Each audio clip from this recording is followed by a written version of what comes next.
Hi, I'm Dustin Abbott, and I'm here today to give you my review of the Nikkor Z 35mm F1.8 S-line lens. Now, I recognize that this is another one of these lenses that was actually released quite a long time ago, but I'm playing catch up on the Nikon space, and so I'm going through some of the catalog lenses, and so that I have an opportunity to give you a fair perspective when I review future lenses and how they compare to what's already in existence on the platform. So this is the second of the three f1.8 S-line lenses that I have reviewed. And while I didn't find it as exceptional as the 50mm f1.8, I continue to think that this is a really solid lineup of lenses, and I'll break down why in today's review. Now, before I jump into that, I do want to give you a quick disclosure. This lens was loaned to me from Nikon Canada, and so I thank them for the loaner. They've had no input on my conclusions, however, and they will not see this video before you do. So we'll start by taking a look at the build and handling. Any of you that are familiar with this lineup of lenses, it's all very, very similar. They are extremely similar in size to one another. This lens is also very similar in size to the newer 35mm f1.4 that just came out. And so it is 2.5 millimeters shorter, and it's 45 grams lighter, but you put the two lenses side by side and you would be hard pressed to see the difference in terms of the basic footprint of the lenses. Now, all of these lenses they're not small for an f1.8 lens because they are designed to be premium lenses. However, if you stack this up next to the newer 35mm f1.2 S-line lens, you can see that they are remarkably different in size. And so if you are interested in the kind of the paradigm of having a more compact lens that still has premium quality, well, that's where the f1.8 S-line lenses make sense.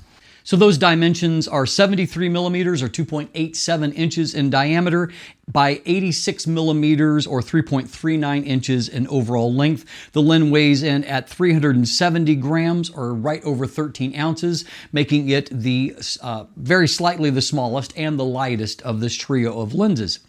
It does have a nice build quality. It is a mixture of both, high-end engineered plastics and then also metal bits on it. People have owned these lenses now for the long haul and they've held up, and so it's a build quality that works. It does have a nice degree of weather sealing with 8 different seal points throughout the lens. It does have a gasket at the rear lens mount along with internal gaskets and coating on the front element to help with all of that. It does come with a lens hood. My loaner copy did not arrive with that, so I can't demonstrate it to you here, but it is a very similar plastic hood to what I see on the 50mm f1.8S or the 50mm f1.4.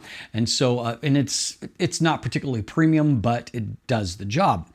Now, for being a premium lens, it doesn't have much when it comes to features. We do have an AF/MF switch, which is always appreciated, but while the newer f1.4 lenses tend to not have the AF/MF switch, what they do have is a secondary ring. And so you have a dedicated manual focus ring and then the customizable control ring.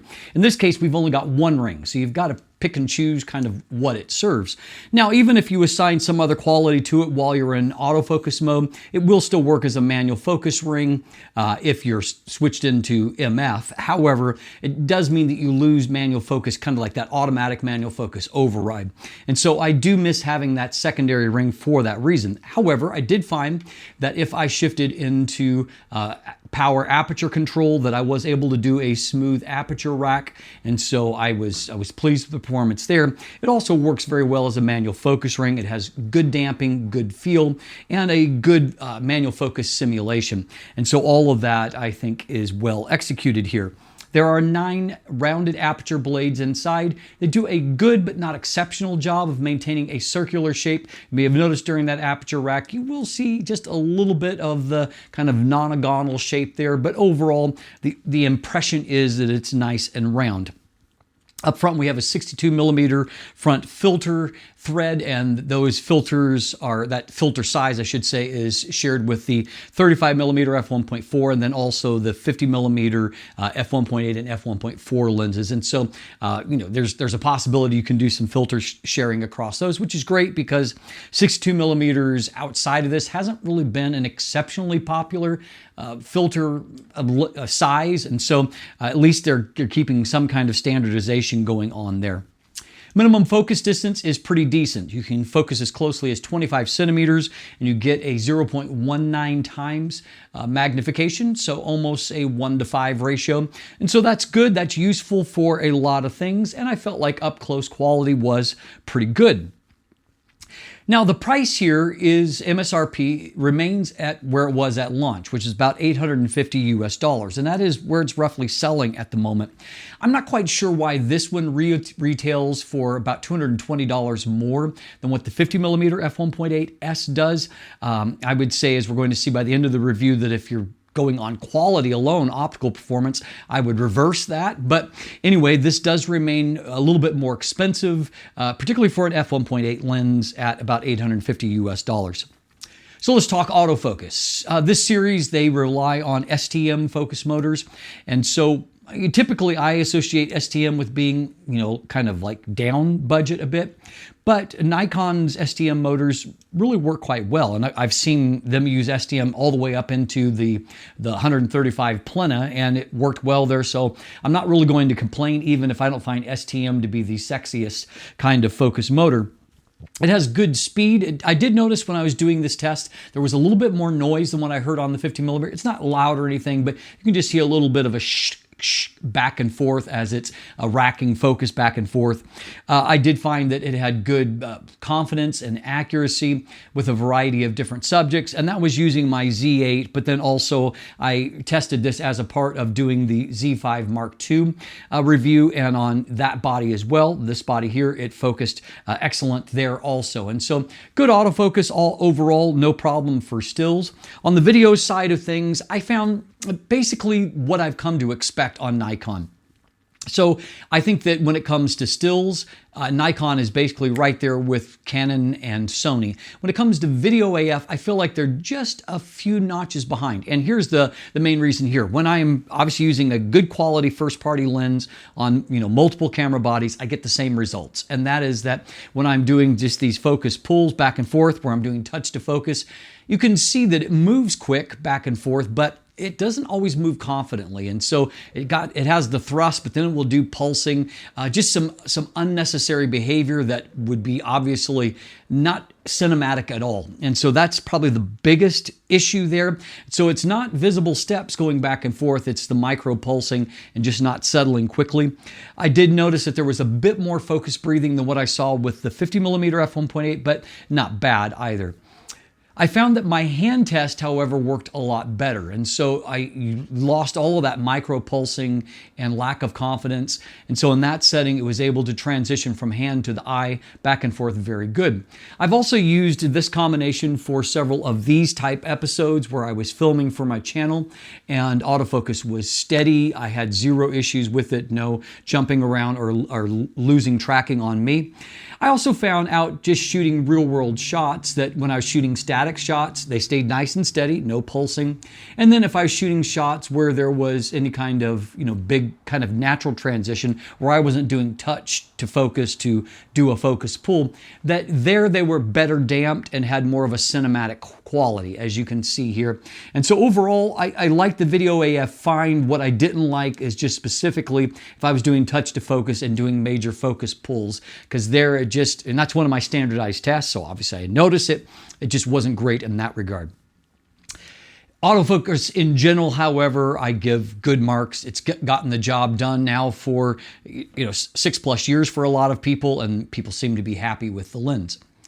Now, when it comes to the image quality side of things, this is an optical design of 11 elements in 9 groups. That includes 2 extra low dispersion and 3 aspherical elements.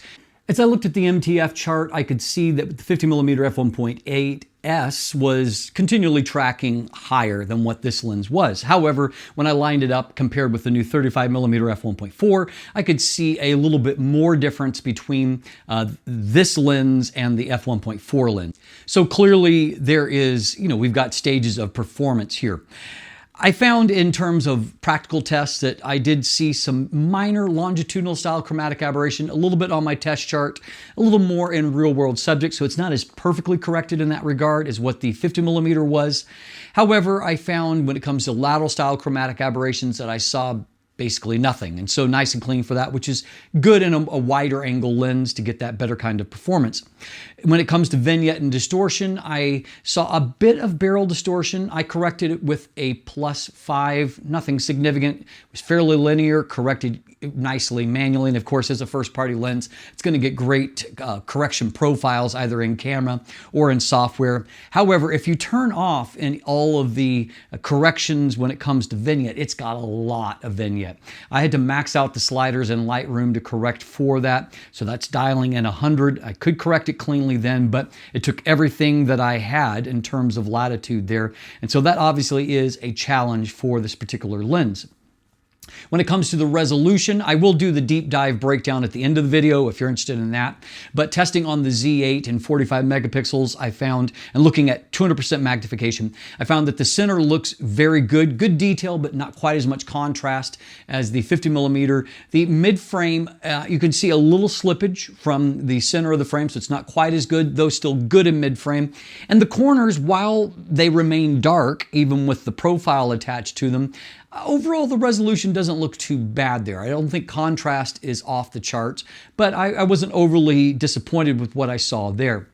What I found as I begin to stop the lens down is that at f2.8, the center becomes exceptional, and so you get that really great contrast that I saw on the 50 millimeter.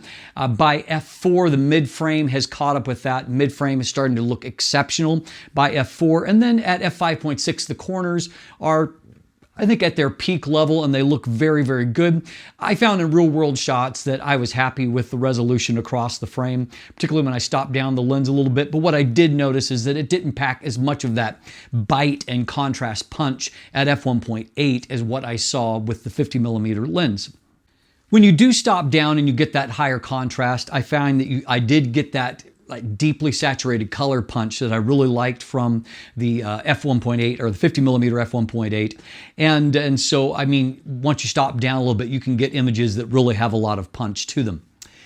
Diffraction is going to show up on a high resolution body. I see it some by f11 and more so by f16. It's not so bad that I wouldn't consider the end result usable, however, so go ahead and shoot at all available apertures if you really need that smaller aperture for some reason. When it comes to looking at the bokeh performance, I found as far as the specular highlights go, geometry is not terrible from the lens, and there's only the tiniest bit of green fringing around specular highlights, not enough to really show up at a global level, so that's not a concern. What I did find is just some generalized busyness in there. It's not like the concentric rings, like the onion bokeh, but what it does look like is like a slide under a microscope, you know, where you've got microscopic things that are swimming around in the soup there. It's just not clean, and I found the same to be true with the 50 millimeter f1.8, and notice that while the f1.4, its specular highlights had much more fringing around them, they were cleaner inside. I wouldn't be surprised if the same is true with the 35 millimeter f1.4 as well. And so when it comes to the quality of the bokeh, I would consider it to be good, but not great. And so I think that there is a little bit more outlining than what I would like. If I, threw on, for example, the Sony 35 millimeter f1.4 and shot it at f1.8, I found that I definitely favored the bokeh from the Sony. It's just softer and a little bit more uniform looking. But I did feel at the same time that this lens wasn't bad in the transition areas. And that's where I think the bokeh can look the worst on lenses. It's when it's really jittery or nervous in transition. That's not true here. It's just the overall, it never becomes like super creamy in the background. And I certainly have seen 35 millimeter lenses that are capable of that. Though to be fair, they're often not f1.8 lenses. They're f1.4 or f1.2 type lenses. And so that is one of the downsides of that, smaller maximum aperture there. I did find, however, that I liked the look of just colors in general. Images have a very clean, kind of pristine look to them. And so I definitely appreciated the quality of what I saw there. And that was true even in this setting where I was shooting at blue hour. It was really intense color levels at that point, but it handled them without them getting kind of gauche or ugly looking. And so I appreciated color rendition top to bottom. I also found that flare resistance was good, very solid coatings. I didn't notice any kind of issue with flare. And so a lot of these qualities are handled well. I would say the only flaw there really that stood out was that it does have a very significant amount of vignette. So my conclusion is this. In terms of raw performance, it feels like the price of the 35mm and the 50mm should be reversed. As far as performance goes, the 50mm is definitely the better lens. And so to me, the $850 price point, it feels high. And it feels like we are just right at the cusp here on Nikon of getting some challengers that from third parties. Viltrox is going to hit us probably soon with the 35mm f1.2. But then after that, they also have on the roadmap a 35mm f1.4 in their Pro series.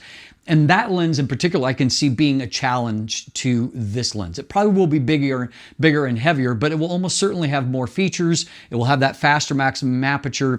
It will probably have a better autofocus system in it. And so it'll be interesting to see how all of that plays out. But it feels like this is maybe time for Nikon to start easing off on that price. They've probably made their money on this lens, and I think it continued to be a very valid and successful lens, particularly if they can drop down to selling it in the $500 to $600 range, where the 50mm is right now, and I think that's a more competitive space for it. That being said, if you buy this lens or if you already own it, it's a great lens. It produces great looking images. Enjoy what you have.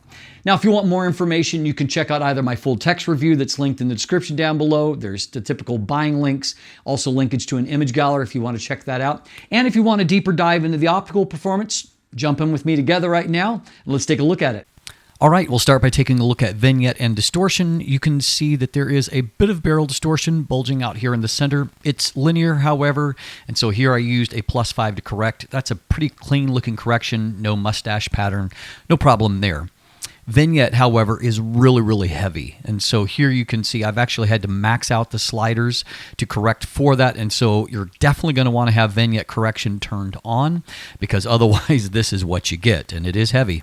Now you can see there is a bit of longitudinal style chromatic aberrations here. It's not as perfectly corrected as the 50mm. Not a whole lot before the plane of focus, some mild magenta here, but there's a little bit more pronounced green fringing there. You can see if we take a look in here at this SLR face that not too bad in these transition areas. There's a little bit of green fringing here, and as we go out of focus, you'll see a bit more in this area. Now, to be fair, this is at 200% magnification. Up here in the bokeh, there's just a tiny bit of fringing around the outside, so no big deal there. I wouldn't say that this is significant enough to be a real problem in a lot of situations. When it comes to lateral style chromatic aberrations, no problem at all here. This is zero correction, and you can see that all of the transitions from black to white look very, very clean, and so that's great. Now, as far as resolution and contrast, this is a 45 megapixel Z8 shown at 200% magnification. In the center of the frame, it looks great. You can see great detail, good contrasts, all fantastic. So move to the mid frame, it's still looking very good, just a little bit lower contrast. Not quite as good, but still good down into the corners. In general, I would say the corners are not looking too bad. I've certainly seen worse than this. Now, stopping down to f2, it makes a very mild improvement to contrast in the center of the frame. Other places, a little bit less so. The one thing I will say is that we're starting to look a little bit brighter in the light areas. The dark levels haven't really gotten darker, but light levels look a little bit better. And because this lens has such heavy vignette, even when it comes with the profile attached, which I've done here, you're still going to see that it brightens up as we stop the lens down. For example, as I move on to f2.8, you can see it's just noticeably brighter through some natural vignette lift, and the corners are starting to get sharper. Here in the middle of the frame, it's got tons of pop. That contrast is looking very, very crisp. Up in this upper left corner, you can see we are improving, but it's not like super sharp yet.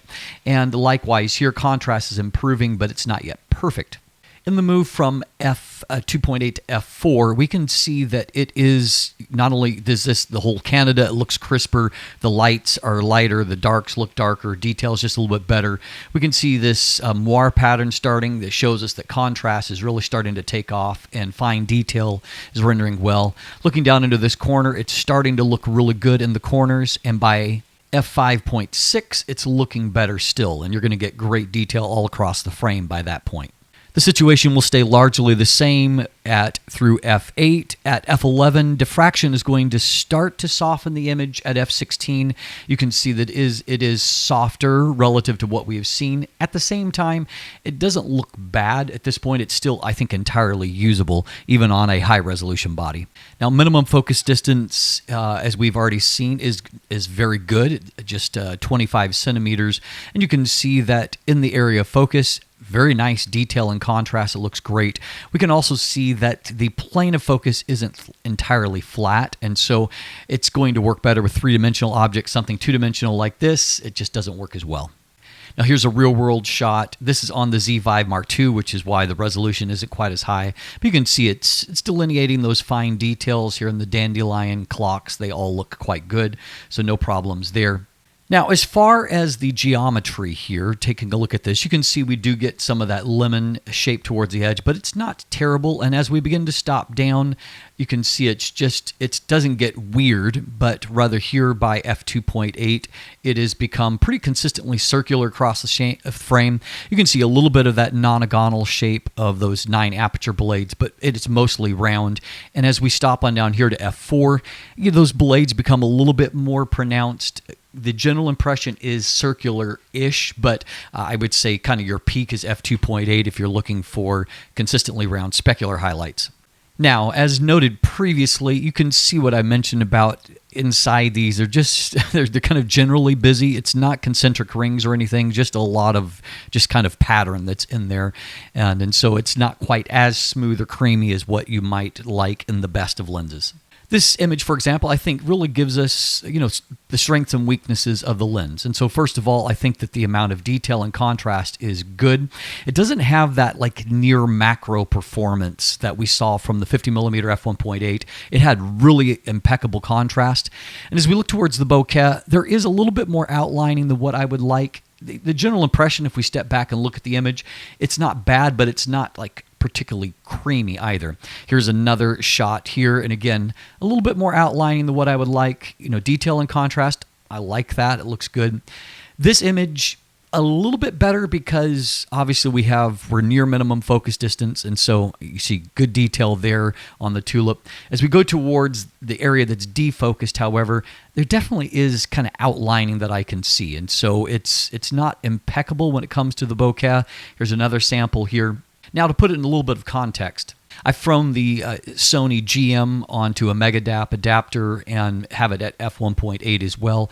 And we can see if we look towards the general defocus background, you can see that it's just softer generally from the Sony lens. Here, you see how these kind of blend together, whereas here there's more like definite contrast kind of edging. And so the whole thing is a little bit more eye-catching, where here it's just a little bit more uniform. So I think that helps to sum up what I would consider to be maybe the weakness of the rendering. But at the same time, you could look at these images and if you weren't looking critically, you could say, I don't really see much of a difference, and you'd probably be right. This kind of image, however, I think that the lens excels at. First of all, there's very nice, I would say, three-dimensional kind of cutout of the subject. Cute little baby here. And as we go towards the general defocus of everything here, it's not strongly out of focus, but there's a separation of the subject from the background, and for a 35mm lens, I think that's the way it should work. Also, I found that because there is relatively low kind of fringing, and I would say the global contrast is good. It's not as exceptional as the 50mm, but it's good enough to where images to me just had a nice, clean, just pristine look. Colors look really good. Here, there could be opportunities for lots of fringing to diminish this image, but it looks good, and I'm very happy with that. As noted, even here where colors are more intense, I think they're handled with some grace to where they don't become gauche. Here, very natural looking colors, even though there's some deep saturations in the yellows and oranges, it still looks very nice. Here, there's very deep saturations in the blues. It's kind of a blue hour shot generally, but again, I think that the colors all look nice here, and so I'm happy with that. Flare resistance here, whether we're at f1.8 and allowing that sun to kind of come here, we don't see any like blotches, artifacts, loss of contrast. And here, just shooting right into it at f11, we can see that although it may be hard to tell, but that sun is very, very intense in this moment, that it's handling it very nicely. Just a little halo in this area here, but no ghosting artifacts elsewhere. And you can see the 9 aperture blades that, we've got an 18 pointed sun star, and it looks nice. And so I would say that flare resistance coatings are doing a great job. So you can probably see after looking at these tests why I come to the conclusion that I did. I think this is a very, very good lens optically, but it's not as exceptional as the 50mm f1.8. Still, if you're looking for 35mm, this is a great option. As always, thanks for watching. Have a great day, and let the light in.